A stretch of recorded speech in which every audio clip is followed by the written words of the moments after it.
You know, this one single powerful idea, that belief in a linked past and a unified future, it really sits at the very heart of one of the most influential movements of the last 100 years. It's the core of a story about unity, history, and, well, solidarity. So let's break it down. Today, we are diving deep into Pan-Africanism, a global movement that's built on these profound principles of unity, a reclaimed history, and solidarity among people of African descent literally everywhere. So, what is it exactly? Well, at its core, Pan-Africanism is both a philosophy and a political movement. The whole idea is that the destinies of all African peoples and the diaspora, those communities living outside the continent, they're all intertwined.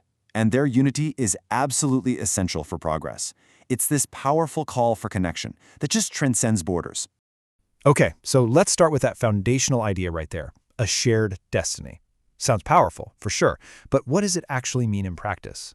So as you can see, the goals of the movement are, well, they're ambitious, but they're also crystal clear. This isn't just about a vague feeling of connection. It's a practical plan to turn that solidarity into actual progress. The ultimate goal here is collective self-reliance, empowering the continent to provide for its own people, completely free from external dependency. So in that sense, solidarity isn't just a principle. It's the engine for real economic and political power. Now, you really can't talk about a shared destiny without talking about a shared past. And for Pan-Africanism, history isn't just some academic thing, it's the very foundation of identity and liberation. This quote from UNESCO's General History of Africa, it just captures it perfectly. The philosophy argues that to understand who you are and where you're going, you first have to understand where you come from. Think about that for a second. Ignorance of your own past is a form of alienation. From a Pan-African perspective, reclaiming African history and telling it from an African point of view is an act of liberation.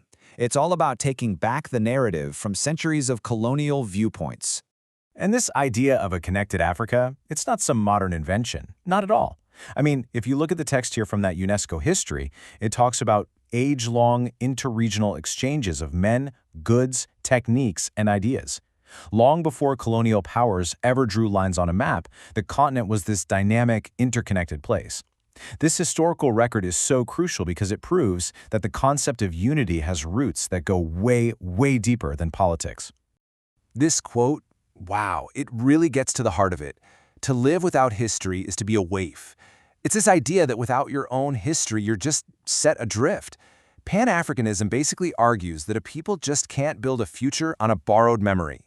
The movement in that sense is this profound collective act of remembering. So, how did this incredibly powerful philosophy of history and unity actually grow from an idea into an organized political force that would literally change the world? Let's trace that journey, from idea to action. Okay, so the movement really started to take shape right at the turn of the 20th century. In 1900, that first conference was all about protesting colonialism. Now fast forward to 1945, and the focus gets way sharper. The Fifth Congress in Manchester was a huge turning point, really pushing the cause of decolonization. By 1958, the conference in Accra brought together newly independent African states. And all this momentum finally led to 1963, when the vision was institutionalized with the Organization of African Unity. And you've got to remember, this movement was driven by some absolutely incredible thinkers and leaders. You had academics like W.E.B. Du Bois, grassroots organizers like Marcus Garvey in the diaspora, and then these transformative political leaders on the continent like Kwame Nkrumah, Julius Nyerere, and Thomas Sankara. These figures, and so many others, were the ones who turned philosophy into real-world action. And let's just go back to that 1958 conference in Accra for a moment, because you really can't overstate how huge this was. It was here that this powerful anti-imperialist front was formed, explicitly uniting the Arab states of North Africa with the black nations of sub-Saharan Africa. It created a continental identity that was forged in that struggle for independence. All right, so that brings us to today. What does a movement born out of the fight against colonialism even look like in the 21st century? How has it evolved? You can really see the evolution right here. The early movement, it was all about landmark conferences and these iconic leaders fighting for political liberation. Today, that same spirit has taken on completely new forms. The vision is now built into bodies like the African Union, but so much of the energy is coming from this vibrant, digitally connected diaspora, expressing Pan-African identity through social media, through music, through art. So the African Union is the direct descendant of that original OAU from 1963. It's carrying forward that mission of continental unity, cooperation, and solidarity. But now it's tackling modern challenges, everything from economic integration to peace and security. And this is where the new frontier really is. Now, 43% might not sound like everyone, but you have to remember, that represents hundreds of millions of people. The digital revolution has created these entirely new pathways for Pan-African dialogue and connection, linking the continent and the diaspora in ways that were just unimaginable before. And you see this explosion on social media, right? It's become this huge modern forum for Pan-Africanism. Hashtags like #IfAfricaWasABar can spark tens of thousands of tweets in just a week, creating these incredible continent-wide conversations.